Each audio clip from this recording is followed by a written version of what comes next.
सोबोदेरो शहीद जुल्फ़िकार अली भुट्टो जी 46वीं वरसी जी तैयारी लाइ इजलास मुनक़िद।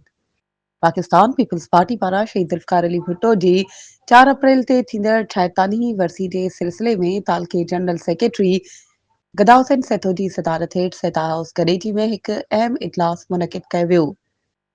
इजलास में पार्टी कारकुननि, यूनिटनि जे सदरनि ऐं तंज़ीमी उहिदेदारनि ऐं सहाफ़ी बाबर अली मंगी, ज़वार महबूब अली सहतो, पीपी लेडीज़ विंग अॻवान समीना इरशाद चना ऐं ॿियनि वॾे अंग में शिरकत कई। उन मौक़े ते सैयद फरज़न अली शाह जीलानी, गदा हुसैन सहतो, अब्दुल्ला खोड़ो, तालिब हुसैन सोलंगी, लेडीज़ विंग अॻवान समीना इरशाद चन्ना, एहसान सहतो ऐं ॿियनि ख़िताब कंदे शहीद जुल्फ़िकार अली भुट्टो जी अवामी ख़िदमतुनि खे भेटा पेश कई।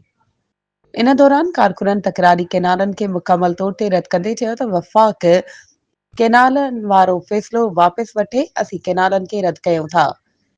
उन्हनि चयो त 4 अप्रैल जो ॾींहुं पाकिस्तान जी तारीख़ जो हिकु अहम ॾींहुं आहे, जंहिं ॾींहुं शहीद भुट्टो अवाम, जमहूरियत ऐं मुल्क जी बका लाइ पंहिंजी जान जो नज़रानो पेश कयो।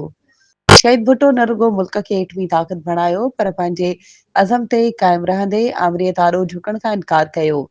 इहो ई सबबु आहे जो हू अॼु बे करोड़े माण्हुनि जी दिलनि में ज़िंदा आहे। इजलास दौरान ऐलान कयो वियो त शहीद जुल्फ़िकार अली भुट्टो जी वरसी जे मौक़े ते पाकिस्तान पीपल्स पार्टी ज़िले जनरल सेक्रेटरी एडवोकेट एजाज़ अहमद खोड़ो जी अॻवानीअ में सभई ॻाल्हियुनि ते मुश्तमिल हिकु शानदार काफ़िलो निकिरी ॻड़ी ख़ुदा बख़्श में वरसी तक़रीब में शिरकत कंदो, जिते शहीद भुट्टो खे भरपूर ख़िराज अक़ीदत पेश कयो वेंदो।